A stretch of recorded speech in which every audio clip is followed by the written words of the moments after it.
Beni de çek, videoyu beni de al.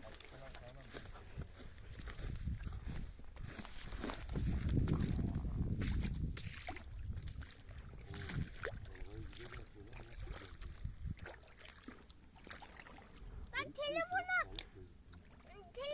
şuna.